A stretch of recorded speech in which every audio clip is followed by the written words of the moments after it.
Hello everyone, welcome to Lesson 13 of C Programming on the Mac. In this tutorial I'm going to be covering a very important concept in C, but I'm going to dumb it down pretty much as possible as I can for the purpose of this lesson. I'll still get the main ideas across, but that'll be just about it.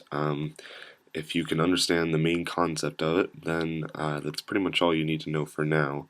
And then in probably the next tutorial, I will explain more on that and how it can be used more effectively.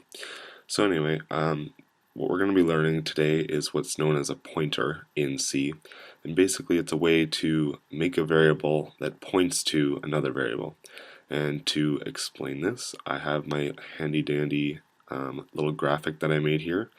And basically, as you can see from the drawing, there's a variable here that points to another one.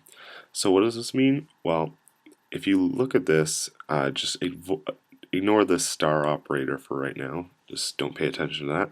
And if you look at this, and both of these, we'll just pretend that these are both integer variables. So this my pointer integer is pointing to this my variable. And basically what pointers are going to do is allow you to, if you change this value here, you're also going to change the value of this variable.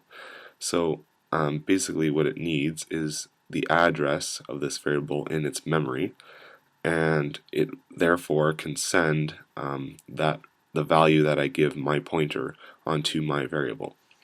So to explain this a little better, basically a pointer gets an address. So an address in memory is kind of like a street address in our life. Basically, if you wanted to send something to a person's house, you'd need their street address or their home address or whatever, and that therefore you could send that information to them. So what a pointer does is it gets the address of this variable right here. So this pointer will know the address of this variable, because if it doesn't know this address, it could send it to any variable it wanted. So first off, we need to give this my pointer, we need to give this the address of this value so it can send or change that value. And then on top, and then once it has that address, we can change this here, and then it'll change this one as well. So to explain this in code, we're going to right now. So to start out, we can make two integer variables like we normally do. So we just call it int, and then we're going to do my pointer, and we'll also just make one called my var, or variable for short. So for this instance here, we have a pointer variable, which will allow us to change the value of another variable, and we just have a normal integer variable right here. So two new operators that you have to learn in order to understand this is just the ampersand, which is known as the address of operator, which basically allows you to get the address of memory or address in memory of a certain variable. So when you create a variable, you are sending them to the memory, and the memory makes a certain slot for that variable so that it can actually store that value. So the memory has an address, just like a street address, and so this is the address of operator, and basically you can get the address of where that variable is located in the memory. So that's what that's for. And there's also the star operator, which basically, as you can see, is put in front of my pointer, which allows us to just change the value of this, and then that will be able to change this value. So if this still doesn't make a little sense or make any sense, hopefully this will in our next little section here.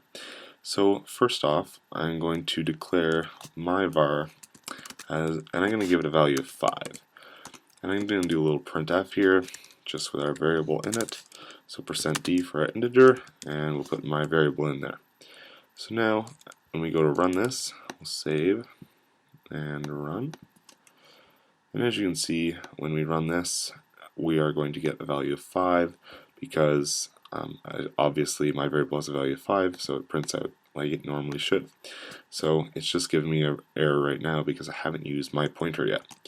But that will change. So now my pointer has to get two things. It has to get the address of the variable that it points to, and it will also get a value so that it can change that variable that it is pointing to.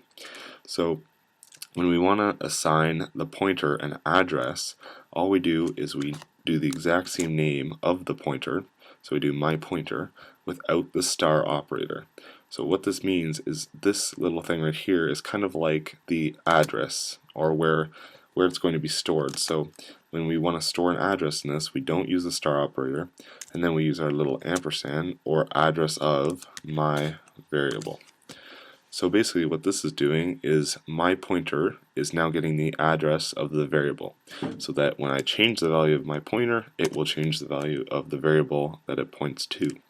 So now when I want to change the actual value, or the value that is displayed, I just go to, or I just create a star operator, and then I put my pointer in front, and then I can change the value. So if I say gets a value of 10, now my pointer will change the variable that it points to.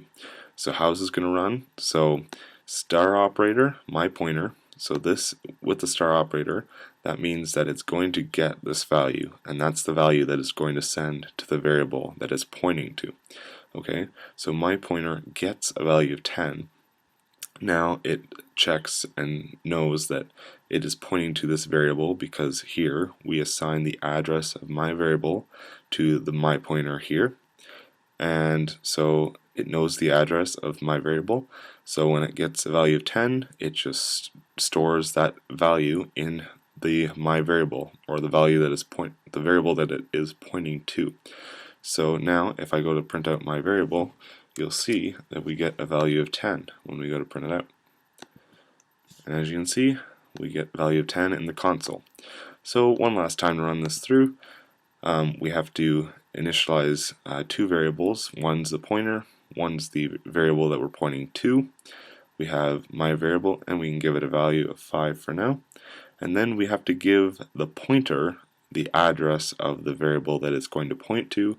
So we use the address of operator, and we just give that to my pointer. So my pointer gets the address of my variable, and then we can change the value of my pointer, or my variable in this case, because it's pointing to that, just by using the star operator and the name of the pointer.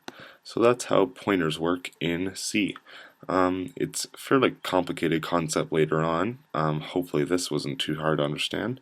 There's not too much to it other than the pointer kind of holds two different values, if you want to think of it that way. Without the star operator, that's holding the address, and with the star operator, that's changing the actual value that you see. Okay, so this was my tutorial on pointers, and many more tutorials will come.